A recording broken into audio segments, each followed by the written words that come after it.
People with Disability Australia is a national disability rights, advocacy and representative organisation led by and for people with disability.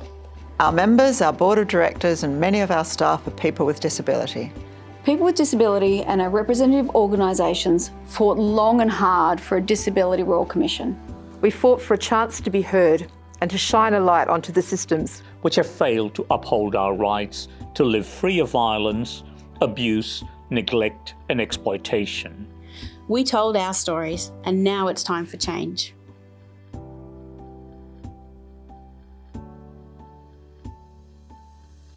No one likes having decisions made about them by someone else.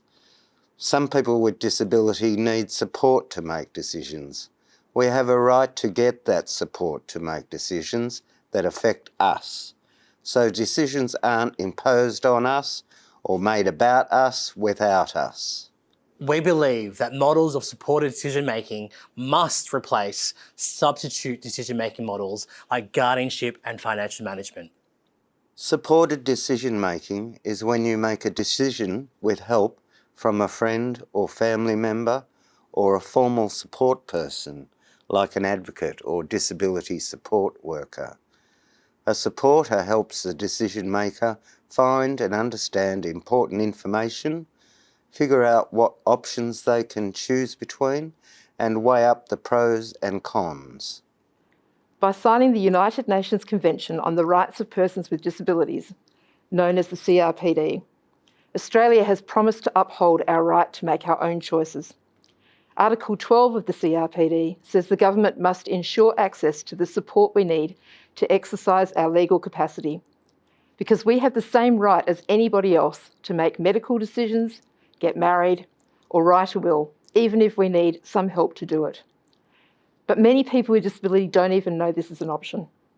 Article 12 also says that when someone else makes decisions for us, like a legal guardian, the government needs to make sure they respect our rights, will and preferences.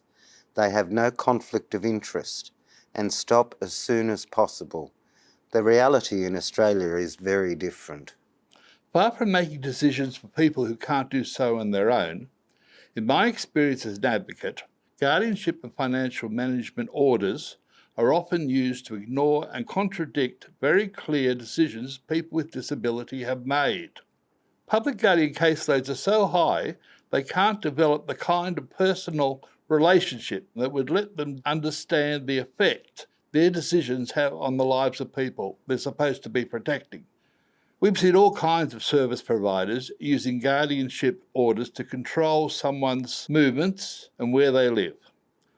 One client's aged care provider restricted her contact with family to the point of moving her to a different facility against her will. The public guardian rubber-stamped everything and nobody else had a say, including the person whose life was most directly affected. So many people say they are making decisions in our best interests, but when you scratch the surface, it's for their own convenience. Guardianship often facilitates restricting and controlling someone's life choices, and never mind their freedom and dignity. To fully uphold the human rights of people with disability, we need serious changes to these systems. These are some of the features of the supported decision-making framework that we recommended in our submission to the Disability Royal Commission. Supported decision-making should be available to everyone who needs it, not limited to people the system judges as disabled enough. The Australian Government must fund and facilitate the creation of support, particularly for isolated people with disability. That means fully funded, independent supports for decision-making available for whoever needs them, whenever they need them, including people who are NDIS participants and those who aren't. We need safeguards to make sure the will and preferences of people with disability are respected. People with disability must have the right to refuse support, change support or end support relationships, and we need accessible information about those rights so we can exercise them. Many people have a family member or close friend as their guardian. We've seen service providers who don't get on with a client's guardian apply to transfer them to a public guardian. There are so many conflicts of interest in this area. And so often advocates like us are the only safeguards someone can access. The CRPD says that when it just isn't possible to help someone make their own decision, a representative decision maker may be appointed to decide the best interpretation of what the person with disability wants based on all information available. If they don't have enough information, they have to make the decision that best supports that person's human rights. This is not what we're seeing in the guardianship system. Between this Royal Commission and the recent media investigations of the guardianship system, It is increasingly clear that our only way forward is serious, transformative change.